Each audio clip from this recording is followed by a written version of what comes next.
Now, this next young lady, she's also making waves. You've probably seen several headlines about her. Ty Floyd. She's changing the game in collegiate sports, and she's doing it all at Alabama A&M. Take a look. Shattering the glass ceiling. Being here and having this experience is awesome. Changing the game, making history. Ty Floyd will be the first woman radio play-by-play announcer for the Alabama A&M Bulldogs. I was able to meet her ahead of the groundbreaking season and learn more about her story. What is just the feeling that you are thinking of in this very moment? Overwhelmed, but not in a bad way. I think that being overwhelmed may have a negative connotation to it, but I'm overwhelmed with joy, with gratitude. I'm excited for what's to come and just the response and the love. You know, all HBCUs, we have our rivalries, we have classics, but to just feel the support from alums that are in the SIAC, the CIAA, the MEAC, the SWAC, it's been such a beautiful experience. Ty Floyd is getting ready for her first season as an official play-by-play announcer for the Bulldogs. Until now, she's been a student working towards her master's degree and working as a digital media specialist in the athletics department. But her grind didn't start here on the Hill. You see, she hit the ground running as a strong, passionate undergrad student determined to make it in sports broadcasting, a typically male-dominated industry. And did I mention Ty and I have something in common? We both started our journalism careers at Florida A&M University. I know we met somewhere in J School. Had to be between Convergence and the radio station. And I knew back then that you were heavy in sport. But take me back to those college undergrad days. What were your dreams at that time? Oh my gosh, I'm one of the lucky ones because I feel like I knew early on exactly what I wanted to do. Our curriculum at Florida A&M is so rigorous, and you're a testament to that for sure. I always tell people if you were born and bred at 510 or Drive, then you already know what we have to go through. But I love our curriculum and I love how HBCUs do things, because in comparison to our counterparts at bigger schools, other schools, you have to wait to get your shot. With Florida A&M, as a freshman, you're encouraged to at least start writing for the FAMU, or you may be lucky enough, like I was, to be on a show like The Playmakers as a freshman. And from there, you just continue to learn and grow and elevate. And I'm so grateful that I got my education at Florida A&M, and there's no other place I would have rather been. With grade A work, Ty started landing jobs with NBC Sports Philadelphia, HBCU Legends on Sports Illustrated, ESPN Plus, and ESPNU.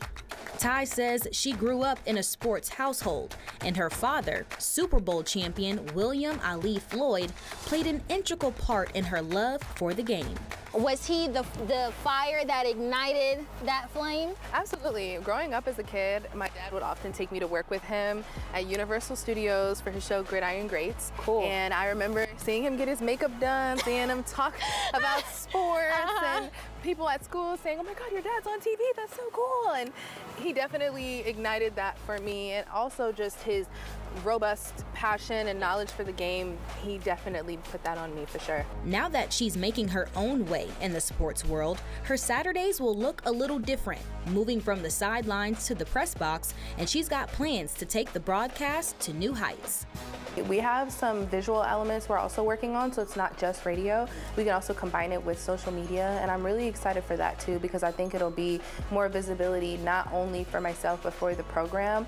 Kind of hot right now, so definitely want to ride this wave, especially so my guys can get some exposure for the things that they'll be doing on the field. I'm going to definitely have to stick with the coaches throughout the week. They do in-depth film study, not just with their own position groups, but amongst themselves as coaches when it comes to game planning. So I'll be sticking with them so I can, get a good insight on what they're going to be doing on both sides of the ball, especially what the other team does as well.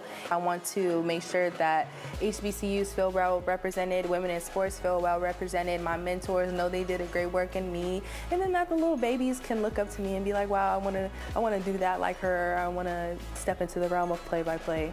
I want to take a second and go to a quote that you had with an interview, of course, with all the excitement that's been around your new position. You said, to be the first woman to serve as the full-time voice of Alabama A&M football is bigger than me. It's about legacy, representation, and reminding young black girls that we belong in every room, every booth, every broadcast. So I want to ask you, how does it feel to stand with the women that we've already mentioned, but also simultaneously acknowledging that the fact that more can be done?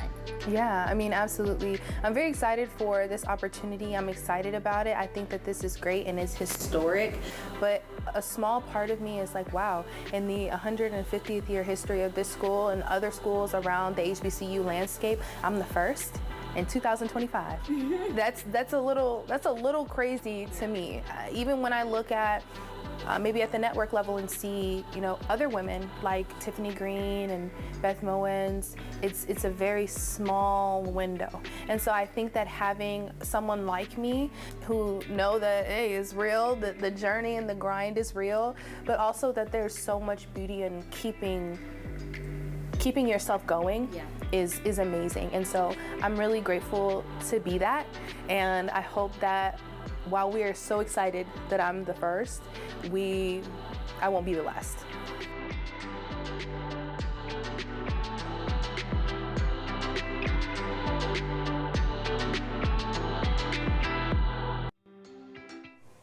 Such a bright and inspiration right there, Ty Floyd. Again, congratulations on your accomplishment. But again, you said it yourself, sister. You might be the first, but you will not be the last.